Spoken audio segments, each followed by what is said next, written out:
S Yadukumar ಗೌಡ್ರೆ ಸಾಕಷ್ಟು ವಿಚಾರ ಚರ್ಚೆ ಮಾಡ್ತಾ ಇದ್ವಿ. ಈಗ ಈ ರಾಜ್ಯಾಧ್ಯಕ್ಷ ಸ್ಥಾನಕ್ಕೆ ಎಲೆಕ್ಷನ್ ಮಾಡುವಂತ ಪರಿಸ್ಥಿತಿನ ಬಿಜೆಪಿ ಯಾಕೆ ತಂದ್ಕೊಳ್ತು ಅಂತ, ಅಥವಾ ಅದ್ರ ಬಗ್ಗೆ ಒಂದು ಆಲೋಚನೆ ಮಾಡುವಂತ ಪರಿಸ್ಥಿತಿನ ಯಾಕೆ ತಂದ್ಕೊಳ್ತು? ಎಲೆಕ್ಷನ್ಸ್ ಅನ್ನೋದು ಇಲ್ಲ ಮೇಡಮ್. ಇವಾಗ ಎಲೆಕ್ಷನ್ಸ್ ಅಂತ ಏನಿರುತ್ತೆ ಅಂತಂದ್ರೆ ಜಿಲ್ಲಾಧ್ಯಕ್ಷರುಗಳು ಹಲವಾರು ಜಿಲ್ಲಾಧ್ಯಕ್ಷಗಳಿದ್ದಾರೆ. ಆ ಜಿಲ್ಲಾಧ್ಯಕ್ಷಗಳ ನೇಮಕ ಆಗಬೇಕಾಗಿತ್ತು. ಯಾಕಂದ್ರೆ ಲೋಕಸಭಾ ಎಲೆಕ್ಷನ್ಸ್ ಬಂದಿರೋದ್ರಿಂದ ಅಲ್ಲಿವರೆಗೂ ಹಳೆ ಯಾರು ಜಿಲ್ಲಾಧ್ಯಕ್ಷರಿದ್ರು ಅವರೇ ಕಂಟಿನ್ಯೂ ಆಗ್ತಾ ಇದ್ರು.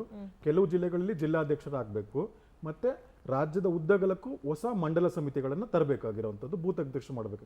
ಈ ಚುನಾವಣೆ ಪ್ರಕ್ರಿಯೆಗೋಸ್ಕರ ಕೇಂದ್ರದವರು ಕರ್ನಾಟಕನೂ ಒಳಗೊಂಡಂತೆ 12 ಬೇರೆ ಬೇರೆ ರಾಜ್ಯಗಳಲ್ಲಿ ಎಲ್ಲಿ ರಾಜ್ಯಾಧ್ಯಕ್ಷರ ಅವಧಿ ಮುಗ್ದಿದೆ ಅಲ್ಲಿಗೆ ಚುನಾವಣೆ ಇದನ್ನು ಇದು ಮಾಡ್ತಾ ಇದ್ದಾರೆ. ಅಲ್ಲಿ ಒಂದ್ಸತಿ ನಮ್ಮ ಇದರಲ್ಲಿ ರಾಜ್ಯಾಧ್ಯಕ್ಷರ ನೇಮಕ ಮಾಡಿದಾಗ ಅವರ ಅವಧಿ 3 ವರ್ಷ ಇರುತ್ತೆ ಅಂತಲ್ಲಿ. ಸೊ ವಿಜೇಂದ್ರ ಅವರನ್ನ ನೇಮಿಸಬೇಕಾದಾಗ ಅದು 3 ವರ್ಷದ ಅವಧಿಗೆ ಅಂತಲೇ ಇರುವಂಥದ್ದು.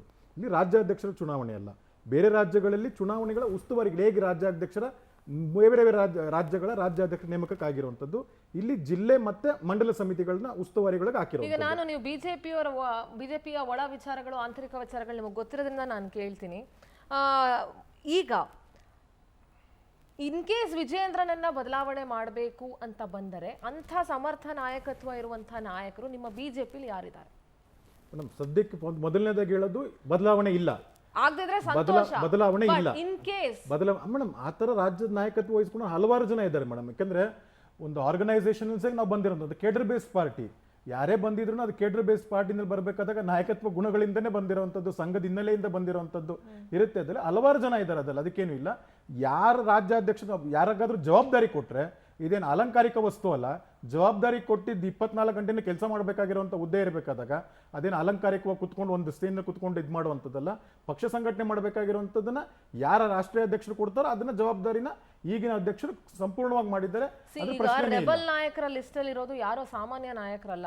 ರಮೇಶ್ ಜಾರಕಿಹೊಳಿ ಇರಬಹುದು, ಪ್ರತಾಪ್ ಸಿಂಹ ಇರಬಹುದು, ನಿಂಬಾವಳಿ ಇರಬಹುದು, ಹೀಗೆ ಘಟಾನುಘಟಿ ನಾಯಕರ ತಂಡ ಇದೆ. ಇವರು ಇಷ್ಟೂ ಜನರ, ಕುಮಾರ್ ಬಂಗಾರಪ್ಪ ಇರ್ಬೋದು, ಇಷ್ಟೂ ಜನರ ತಂಡ BY ವಿಜೇಂದ್ರ ಅಂಡ್ ಯಡಿಯೂರಪ್ಪ ಅವ್ರನ್ನ ಟಾರ್ಗೆಟ್ ಮಾಡೋದಕ್ಕೆ ಮೇನ್ ಕಾರಣ ಏನು ಮೇಡಮ್? ಇಲ್ಲಿ ಕಾರಣ ಅಂದ್ರೆ ನೋಡಿ, ಒಂದು ಯಾವುದೇ ಆದರೂ ಒಂದು ತಂಡ ಕಟ್ಟಬೇಕಾದಾಗ ರಾಷ್ಟ್ರೀಯ ಅಧ್ಯಕ್ಷರು ಯಾವ್ದು ನಮ್ದು ತಂಡ ಕೊಡ್ತಾರೆ ಆ ತಂಡದಲ್ಲಿ ನಾವು ಕೆಲಸ ಮಾಡಬೇಕಾಗತ್ತೆ. ಇಲ್ಲ ಅವ್ರ ವಿಚಾರಗಳಲ್ಲಿ ಅವರ ವೈಯಕ್ತಿಕ ವಿಚಾರಗಳೇನಿದೆಯೋ ನಮಗೆ ಗೊತ್ತಿಲ್ಲ. ಅಂದ್ರೆ ಯತ್ನಾಳ್ ಅವ್ರಿಗೇನು ಒಬ್ಬ ಜೂನಿಯರ್ ಅವ್ರ ಜೊತೆ ಕೆಲಸ ಮಾಡಬೇಕಾಗುತ್ತೆ, ತಮ್ಗಿಂತ ವಯಸ್ಸಿನಲ್ಲಿ ಕಿರಿಯರಿಗೆ ಕೆಲಸ ಮಾಡ್ಬೇಕನ್ನೋದು ಆ ಥರದ್ದು ಏನಾದರೂ ಇದೆಯಾ ಗೊತ್ತಿಲ್ಲ. ಅದಕ್ಕೆ ಅವರೇ ಪ್ರಶ್ನೆ ಮಾಡಬೇಕಾಗತ್ತೆ. ಯಾಕೆಂದ್ರೆ ಅವ್ರು ಹೇಳ್ಬೇಕು ಪ್ರಶ್ನೆಗಳೇನು ಹೇಳ್ತಂದ್ರೆ ಕಾರ್ಯ ಸಂಘಟನೆಯಲ್ಲಿ ಯಾವ್ದ್ರಲ್ಲಿ ಅವ್ರು ಸೋತಿದ್ದಾರೆ, ಯಾವ್ದ್ರಲ್ಲಿ ಅವ್ರು ಇದು ಮಾಡಿದ್ದಾರೆ, ಪಕ್ಷದ ಏನ್ ನೀತಿಗಳಿರುತ್ತೋ ಪಕ್ಷದ ಸಿದ್ಧಾಂತಗಳೇನಿರುತ್ತೋ. ಡೋಂಟ್ ಯು ಫೀಲ್ ದಟ್ ಈಗ ವಿಜೇಂದ್ರ ಅವ್ರು ಏನೇ ಪಕ್ಷ ಸಂಘಟನೆ ಮಾಡಿದ್ರು ಇವ್ರು ಮಾಡ್ತಾ ಇರುವಂತ ಡ್ಯಾಮೇಜ್ ಇಂದ ಅದೆಲ್ಲವೂ ಕೂಡ ಹೊಳೆಲ್ ಹೋಮ ಮಾಡ್ದಂಗ ಆಗ್ತಿದೆ ಅಥವಾ ನೀರಲ್ಲಿ ಹೋಮ ತೆಗೆದಂಗ ಆಗ್ತಾ ಇದೆ ಅಂತ ಅನ್ಸಲ್ಲ? ಮೇಡಮ್ ಅವ್ರು ಯಾವ ಪಕ್ಷನ ರೆಪ್ರೆಸೆಂಟ್ ಮಾಡ್ತಾ ಇದ್ದಾರೋ ಅವ್ರು ಮಾತಾಡ್ಬೇಕಾದಾಗ ತಿಳ್ಕೊಬೇಕಾಗತ್ತೆ. ಇವತ್ತು ಅವರೆಲ್ಲ ಏನೇ ಆಗಿದ್ರು ಅದು ಪಕ್ಷದ ಹೆಸರಿಂದ ಪಕ್ಷದ ಚಿಹ್ನೆಯಿಂದ ಆಗಿರುವಂಥದ್ದೇ ಹೊರತು ರಾಷ್ಟ್ರೀಯ ನಾಯಕರಿಂದ ಆಗಿದ್ದೇ ಹೊರತು ಅವರ ಒಂದು ವೈಯಕ್ತಿಕ ವರ್ಚಸ್ಸಿಂದ ಅಲ್ಲ ಆಗಿರುವಂಥದ್ದು. ಈ ತರ ಇರಬೇಕಾದಾಗ ಒಬ್ಬ ಜವಾಬ್ದಾರಿತ ಶಾಸಕರಾಗಿ ಹಲವಾರು ಬಾರಿ ಶಾಸಕರಾಗಿ ಸಂಸದರಾಗಿರೋರು ಮಾತಾಡಬೇಕಾದಾಗ ಪಕ್ಷಕ್ಕೆ ಯಾವ ರೀತಿಯಾದಂಥ ನಾವು ಧಕ್ಕೆ ಮಾಡ್ತಾ ಇದ್ದೀವಿ, ಪಕ್ಷ ಸಂಘಟನೆಗೆ ಏನ್ ಮಾಡ್ತಾ ಇದ್ದಾರೆ, ಕಾರ್ಯಕರ್ತರಿಗೆ ಯಾವ ರೀತಿ ನೋವಾಗುತ್ತೆ ಅನ್ನೋದನ್ನ ಮೊದಲು ಅವ್ರು ತಿಳ್ಕೊಬೇಕಾಗತ್ತೆ. ಅದನ್ನ ತಿಳ್ಕೊಂಡಿರ ಬೇರೆ ಈ ರೀತಿ ಮಾತಾಡಿದಾಗ ಲಕ್ಷಾಂತರ ಕಾರ್ಯಕರ್ತರು ಏನ್ ತಿಳ್ಕೊಬೇಕಾದಲ್ಲಿ that they should see because of BJP, because of the party they are the leaders. Without the party who are they? Without the party they are zero. So ಇದನ್ನ ಅವರು ಮೊದಲು ತಿಳ್ಕೊಬೇಕಾಗತ್ತೆ. ಇದನ್ನ ಎಲ್ಲಿವರೆಗೂ ಅವ್ರು ತಿಳ್ಕೊಳ್ಳಲ್ವೋ ಅದು ವೈಯಕ್ತಿಕವಾಗಿ ಅವ್ರಿಗೆ ಡ್ಯಾಮೇಜ್ ಆಗುತ್ತೆ ಹೊರತು ಪಕ್ಷ ಸಂಘಟನೆ ನಡ್ಕೊಂಡು ಹೋಗ್ತಾನೆ ಇರುತ್ತೆ ಮೇಡಮ್. ಅದು ನಿತ್ಯ ನಿರಂತರವಾಗಿ ಹೋಗ್ತಾ ಇರುತ್ತೆ. ಕಾರ್ಯಕರ್ತರು ಇದನ್ನು ಒಂದ್ಸತಿ ನೋಡ್ತಾ 2 ಸತಿ ನೋಡ್ತಾರೆ ವಿಚಲಿತರಾಗಲ್ಲ. ಕಾರ್ಯಕರ್ತರು ತಮ್ಮ ಕೊಟ್ಟಂತ ಸಂಘಟನೆ ವಿಷಯದಲ್ಲಿ ಯಾವುದೇ ಪಕ್ಷ ಕೊಟ್ಟರು, ಪಕ್ಷ ಯಾವುದೇ ಸಂಘಟನೆ ವಿಷಯ ಕೊಟ್ಟರು ಕಾರ್ಯಕರ್ತರು ಮುನ್ನುಗ್ಗಿ ಮಾಡ್ತಾರೆ. ಇಂಥವ್ರಿಗೆಲ್ಲ ಯಾವುದು ಅವ್ರಿಗೆ ತಲೆನೂ ಕೆಡ್ಸ್ಕೊಳಕ್ ಹೋಗಲ್ಲ, ಯಾವ್ದು ಇರಕ್ ಹೋಗಲ್ಲ. ಯಾಕಂದ್ರೆ ರೀಸೆಂಟ್ ಆಗಿ ನಡೆದಂತ ಎಲ್ಲಾ ಹೋರಾಟಗಳಾಗ್ಬೋದು ಅದು ಕಾರ್ಯಕರ್ತರೇ ಮುನ್ನುಗ್ಗಿ ವಿಜೇಂದ್ರ ಅವರ ನೇತೃತ್ವದಲ್ಲಿ ಮಾಡಿರುವಂಥದ್ದು. ಈ ಒಂದು ರೆಬಲ್ ಇದಕ್ಕೆ ಯಾವುದೇ ನಾವು ತಲೆ ಕೆಡ್ಸ್ಕೊಳಕ್ ಹೋಗಲ್ಲ. ನಾವು ಮುಂದೆ ಏನ್ ಕೆಲಸ ಮಾಡಬೇಕು ನಾವು ಮಾಡ್ತಾ ಇರ್ತೀವಿ ಮೇಡಮ್. ಓಕೆ, ನಾನೀಗ ಒಂದು ಫ್ಯೂ ಮಿನಿಟ್ JDS ಬಗ್ಗೆ ಮಾತಾಡೋಣ. ಧರ್ಮಸೇನ ಅವರಿದ್ದಾರೆ ಸರ್. JDS ನ ರಾಜ್ಯಾಧ್ಯಕ್ಷ ಸ್ಥಾನಕ್ಕೆ ಬಂದ್ರೆ ಈಗ ಎಲ್ಲೊಂದ್ ಕಡೆ ಅಧಿಕಾರದ ಹಪಾಹಪಿಯಲ್ಲಿ ಪಕ್ಷ ಸಂಘಟನೆಯನ್ನ ಕುಮಾರಸ್ವಾಮಿ ಅವರು ಮರ್ತು ಬಿಟ್ರ ಅಂತ ಇದು ಲಕ್ಷಾಂತರ ಮಂದಿ ಕಾರ್ಯಕರ್ತರನ್ನ ಒಂಥರ ಅನಾಥ ಭಾವ ಕಾಡೋ ತರ ಮಾಡ್ಬಿಟ್ಟಿದೆ JDS ಅಲ್ಲಿ. ಯಾಕೆಂದ್ರೆ ಕಾರ್ಯಕರ್ತರು ಈಗ ಬಿಜೆಪಿ ಜೊತೆ ಸೇರ್ಕೊಂಡು ಇನ್ನೇನೋ ಮಾಡ್ಕೊಂಡು JDS ಇನ್ನು ಉಳಿದಿದೆ ಅಂತ, JDS ಏನಾದ್ರೂ ಇದೆ ಅಂತ ಅನ್ಸಿದ್ರೆ ಅದು ಕಾರ್ಯಕರ್ತರಿಂದ ಮಾತ್ರ ಅಂತ ನಾನು ಭಾವಿಸ್ತೀನಿ. ನಿಖಿಲ್ ಕುಮಾರಸ್ವಾಮಿನ ರಾಜ್ಯಾಧ್ಯಕ್ಷ ಮಾಡಬೇಕು, ಇನ್ನೊಂದಷ್ಟು ವರ್ಕಿಂಗ್ ಪ್ರೆಸಿಡೆಂಟ್ ಹುದ್ದೆಗಳನ್ನ ಸೃಷ್ಟಿ ಮಾಡಬೇಕು ಅನ್ನುವಂಥ ಮಾತು. ಬಟ್ ಇದ್ರ ಬಗ್ಗೆ ಏನ್ ಹೇಳ್ತೀರಿ ಸರ್ ನೀವು? ಇಲ್ಲ ಮೇಡಮ್, JDS ಯಾವತ್ತೂ ಕೂಡ ನನಗೆ ಗೊತ್ತಿರುವ ಹಾಗೆ ಈ ರಾಜ್ಯದಲ್ಲಿ ಒಕ್ಕಲಿಗರ ಒಂದು ಪ್ರಭಾವ, ರಾಜಕೀಯ ಪ್ರಭಾವ ಸ್ವತಂತ್ರ ಪೂರ್ವದ ನಂತರ ಗೋಪಾಲ್ ಗೌಡ್ರ ನೇತೃತ್ವಗಳು ಇರ್ಬೋದು ಅಥವಾ ಇನ್ಯಾವುದೇ ನೇತೃತ್ವದಲ್ಲಿ ಅವ್ರದೇ ಆದಂತ ಐಡೆಂಟಿಟಿಗಳನ್ನ ಇಟ್ಕೊಂಡು ಕೆಲಸ ಮಾಡಿದ್ದಾರೆ ಮೇಡಮ್ ಈ ಒಕ್ಕಲಿಗ ಸಮಾಜದವರು. ಸೊ ಆ ಪಕ್ಷನೂ ಕೂಡ ನಾವು ಅದನ್ನ ಜಾತಿಗೆ ಸೀಮಿತ ಅಂತ ನಾವು ಏನೇ ಹೇಳಿದ್ರು ಕೂಡ ಆ ವರ್ಗ ರಾಜಕೀಯವಾಗಿ ಒಂದು ಎಚ್ಚೆತ್ಕೊಂಡಿರ್ತಕ್ಕಂಥದ್ದು ನಮ್ಮ ಮೇಲ್ನೋಟಕ್ಕೆ ನಮ್ಗೆಲ್ಲ ಗೊತ್ತಾಗುತ್ತೆ. ಸೊ ಹಾಗಾಗಿ ಇವತ್ತು ಅವ್ರಿಗೆ ಹಿನ್ನಡೆ ಆಗಿರ್ಬೋದು, ಎಲ್ಲೋ ಒಂದ್ ಕಡೆ ಅವರು ಮತ್ತೆ ಸಂಘಟನೆ ಮಾಡ್ಬೋದು ಅನ್ನೋದು ಒಂದು ಅಭಿಪ್ರಾಯ ಇದೆ. ಮತ್ತೆ ಚುನಾವಣೆಗಳನ್ನ ಯಾವ ರೀತಿ ಎದುರಿಸ್ತಾ ಇದ್ದಾರೆ ಅದನ್ನು ಕೂಡ ನಾವು ಲೆಕ್ಕ ಹಾಕ್ಬೇಕಾಗತ್ತೆ. ಯಾಕೆಂತ ಹೇಳಿದ್ರೆ JDS-ನವರು ಚುನಾವಣೆಗಳನ್ನ ಬಹಳ ಇದಾಗಿ ಎದುರಿಸ್ತಾ ಮೇಡಮ್, ಚುನಾವಣೆಗಳನ್ನ ಹಗುರವಾಗಿ ತೆಗೆದುಕೊಳ್ತಾ ಇದ್ದಾರೆ ಅಂತನಾ? ಹಗುರವಾಗಿ ತಗೊಳ್ತಾ ಇಲ್ಲ. ಚುನಾವಣೆ ಎದುರಿಸೋ ಪ್ರಕ್ರಿಯೆ ಇದೆಲ್ಲ ಅದು ಬಹಳ ಇಂಪಾರ್ಟೆಂಟ್ ಆಗುತ್ತೆ ಒಂದು ರಾಜಕೀಯ ಪಕ್ಷಕ್ಕೆ. ನಾನು ಕಾಂಗ್ರೆಸ್ ದಳ ಅಂತ ಮಾತಾಡ್ತಾ ಇಲ್ಲ, ಒಬ್ಬ ರಾಜಕಾರಣಿಯಾಗಿ ಹೇಳ್ತಾ ಇದ್ದೀನಿ. ಸೊ ಈಗ ಏನಾಗ್ತಿದೆ, ಈಗ ಇವರು ಬಿಜೆಪಿ ಮುಂದಿನ ದಿನದಲ್ಲಿ ಇವರು ಬಿಜೆಪಿ ಜೊತೆಲಿ ಹೋಗಿರೋದು ಸ್ವಲ್ಪ ಹಿನ್ನಡೆ ಆಗಿರ್ಬೋದು. ಅವ್ರು ಏನಾದ್ರು ಅಲ್ಲಿಂದ ಹೊರಗಡೆ ಬಂದ್ರೆ ಮತ್ತೆ ಅವರು ಒಂದು ಐಡೆಂಟಿಟಿ ಬೆಳಿಬಹುದು ಅನ್ನೋದು ನಂದೊಂದು ಅಭಿಪ್ರಾಯ ಮೇಡಮ್. ನನ್ಗೇನ್ ಅನಿಸ್ತಾ ಇದೆ ಅಂತಂದ್ರೆ, ಕುಮಾರಸ್ವಾಮಿ ಅವರು ಬಿಜೆಪಿ ಅಂದ್ರೆ JDS ಬಿಜೆಪಿ ಜೊತೆ ಈಗ ಮೈತ್ರಿ ಆಗಿರೋದ್ರಿಂದ ರಾಜ್ಯದಲ್ಲಿ ಬಿಜೆಪಿ ನಾಯಕರ ವರ್ಚಸ್ ಕಡಿಮೆ ಆಗೋಯ್ತಾ ಅಂತ ನನಗನ್ನಿಸ್ತಾ ಇದೆ. ಇಲ್ಲ, ಆತರ ಆ ಪ್ರಶ್ನೆ ಏನ್ ಬರಲ್ಲ. ಒಂದೇನಾಗ್ತದೆ ಅಂತ ಹೇಳಿದ್ರೆ, ಬಿಜೆಪಿನಲ್ಲಿ ಅವರು ಮುಸ್ಲಿಮ್ಸ್ನ ಕೈ ಬಿಡ್ತಾ ಇರತಕ್ಕಂಥದ್ದು. ಈಗ ನೋಡಿ, ಈಗ ಕುರುಬ ಸಮಾಜ ಎಲ್ಲರೂ ಸಿದ್ದರಾಮಯ್ಯನವ್ರ ಹೆಸರು ಹೇಳ್ಕೊಂಡು ಕುರುಬರೆಲ್ಲ ಕಾಂಗ್ರೆಸ್ ಕೋಟ್ ಹಾಕ್ತಾರೆ ಅಂತ ಹೇಳಿ ಆ ಸಮಾಜನ ತೇಜವಧೆ ಮಾಡೋದು, ಇದೆಲ್ಲ ಬಿಜೆಪಿ ಅವ್ರದ ನಡವಳಿಕೆಗಳಿದೆಯಲ್ಲ. ಮುಸ್ಲಿಮ್ಸ್ ಅವ್ರಿಗೊಂದು ಟಿಕೆಟ್ ಕೊಡಲ್ಲ ಅಥವಾ ಇನ್ನೇನು ಮಾಡಲ್ಲ, ಅವ್ರಿಗೊಂದು ಅಧಿಕಾರ ಹಂಚಿಕೆ ಮಾಡಲ್ಲ. ನೋಡಿ, ಈ ದೇಶದ ಸಮಗ್ರತೆಗಾಗಿ ಈ ದೇಶದಲ್ಲಿ ಇರ್ತಕ್ಕಂಥವ್ರು ಎಲ್ರಿಗೂ ಒಂದು ಅವ್ರದೇ ಆದಂತ ಒಂದು ಐಡೆಂಟಿಟಿ ಬೇಕಾಗ್ತಿದೆ. ಮತ್ತೆ ಅವ್ರಿಗೂ ಕೂಡ ನಾವು ಗೌರವ ಕೊಡ್ಬೇಕಾಗುತ್ತೆ ಒಬ್ಬ ಮತದಾರರಾಗಿ. ಸರ್, ಟಿವಿಲಿ ಮಾತಾಡ್ತಾ ಇದ್ದೀನಿ ಸರ್. ಇದು ಅವರು ಕೂಡ ಒಬ್ಬ ನೀವು ಮತದಾನದ ಹಕ್ಕನ್ನು ಕೊಟ್ಟ ಮೇಲೆ ಅವ್ರಿಗೂ ಕೂಡ ನಾವು ಗೌರವಿಸ್ಬೇಕಾಗುತ್ತೆ ಪ್ರಜಾಪ್ರಭುತ್ವ ವ್ಯವಸ್ಥೆನಲ್ಲಿ. ಅವ್ರನ್ನ ತೇಜವಧೆ ಮಾಡಕ್ ಆಗೋದಿಲ್ಲ. ಹಾಗಾಗಿ ಈಗ ಮತ್ತೆ ಇವತ್ತು ನೋಡಿ, ಇವತ್ತು ಆಗ್ಲೇನೆ ಅಮಿತ್ ಶಾ ಅವರು ಪಾರ್ಲಿಮೆಂಟ್ ಅಲ್ಲಿ ಮಾತಾಡಿದ್ರಲ್ಲ, ಅದು ಎಲ್ಲ ಪಕ್ಷಗಳು ಬಿಜೆಪಿಯವರೇ ಆ ಮಾತನ್ನ ಇದ್ ಮಾಡ್ತಾ ಇದ್ದಾರೆ. ಅವರು ಏನೋ ವಿರೋಧ ಮಾಡ್ತಾ ಇದ್ದಾರೆ. ಇವತ್ತು ಹಗಲು ರಾತ್ರಿ ಅಂತಾನೆ ಎಲ್ಲ ದಲಿತ ಸಂಘಟನೆಗಳು ದೇಶದಲ್ಲಿ ಎಲ್ಲ ಕಡೆ ಹೋರಾಟಗಳು ಮಾಡ್ತಾ ಇದ್ದಾರೆ.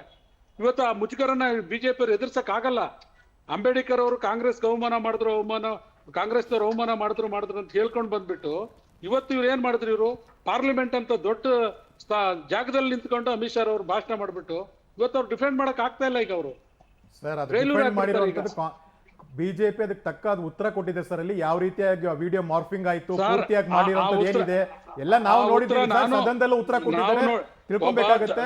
ಅಂಬೇಡ್ಕರ್ ಬಗ್ಗೆ ಸುಮ್ಮನೆ ಎಂತಾರೆ ಮೊಸಳೆ ಕಂಡಿಯನ್ನು ಸುಳಿಸ್ಬೇಡಿ ಸರ್. ಅಲ್ಲಿ ಕಾಂಗ್ರೆಸ್ ಅಂಬೇಡ್ಕರ್ಗೆ ಏನ್ ಮಾಡ್ತು ಅಂತ ಇಡೀ ರಾಜ್ಯದ ಜನ ಆಗ್ಬೋದು, ದೇಶದ ಜನ ಆಗ್ಬೋದು ಹೇಳಿದ್ದಾರೆ. ಅಂಬೇಡ್ಕರ್ ಅವ್ರ ಕೈಲಿ ಅಂಬೇಡ್ಕರ್ ಅವರಿಗೆ ಕಾಂಗ್ರೆಸ್ ಏನ್ ಮಾಡಿದೆ, ಕಾಂಗ್ರೆಸ್ ಯಾವ ರೀತಿ ಅವಮಾನ ಮಾಡಿದೆ ಅಂತ ದೇಶದ ಜನ ಗೊತ್ತು ಸರ್. ಅಲ್ಲಿ ಪದೇ ಪದೇ ಸುಳ್ಳು ಹೇಳ್ಕೊಂಡು ಮಾಡಬೇಡಿ, ಪದೇ ಪದೇ ಸುಳ್ಳು ಹೇಳ್ಕೊಂಡು ಮಾಡಬೇಡಿ, ಪದೇ ಪದೇ ಸುಳ್ಳು ಹೇಳ್ಬೇಡಿ. ಅಂಬೇಡ್ಕರ್ಗೆ ಏನ್ ಮಾಡಿದೆ ಅಂತ ಅವ್ರ ಚುನಾವಣೆ ಸೋಲ್ಸಿದವ್ರು ಯಾರು, ಅವ್ರಿಗೆ ಅವ್ರ ಮನೆಗೆ ಅವ್ರ ಚುನಾವಣೆ ಸೋಲ್ಸಿದವ್ರು ಯಾರು, ಅಂಬೇಡ್ಕರ್ ಅವರು is diverting madam. Sir,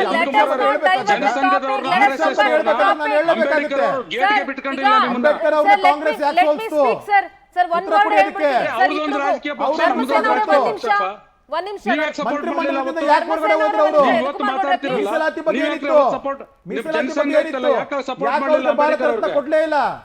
Yadukumar ಗೌಡ್ರ ನೋಡ್ರಿ,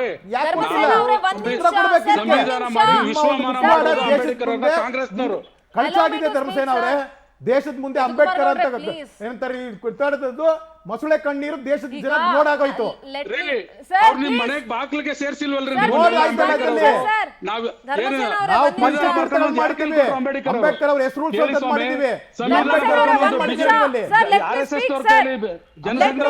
ಮಾಡಿದೀರಾ? ನೆಹರು ಕೇಳ್ರಿ, ನೆಹರು ರಾಜೇಂದ್ರ ಪ್ರಸಾದ್ ಅವರು ರಾಜಾಜಿ ಅವ್ರ ಕೈಲಿ ಕೊಟ್ಟಿದ್ದವ್ರ ಸಂವಿಧಾನನ. ಧರ್ಮಸೇನ ಅವರೇ, let us not divert the topic. ನಾನು ಒಂದೇ ಮಾತು ಹೇಳ್ಬಿಡ್ತೀನಿ, ಅಂಬೇಡ್ಕರ್ ಅವರ ಬಗ್ಗೆ ಮಾತನಾಡುವಂತ ಯಾವ ಯೋಗ್ಯತೆ ಅಥವಾ ನೈತಿಕತೆಯನ್ನ ಯಾವ ರಾಜಕೀಯ ಪಕ್ಷಗಳು ಕೂಡ ಉಳಿಸ್ಕೊಂಡಿಲ್ಲ ಸರ್. ಅವ್ರ ಬಗ್ಗೆ ಈಗ ಚರ್ಚೆ ಬೇಡ, let us not divert the topic.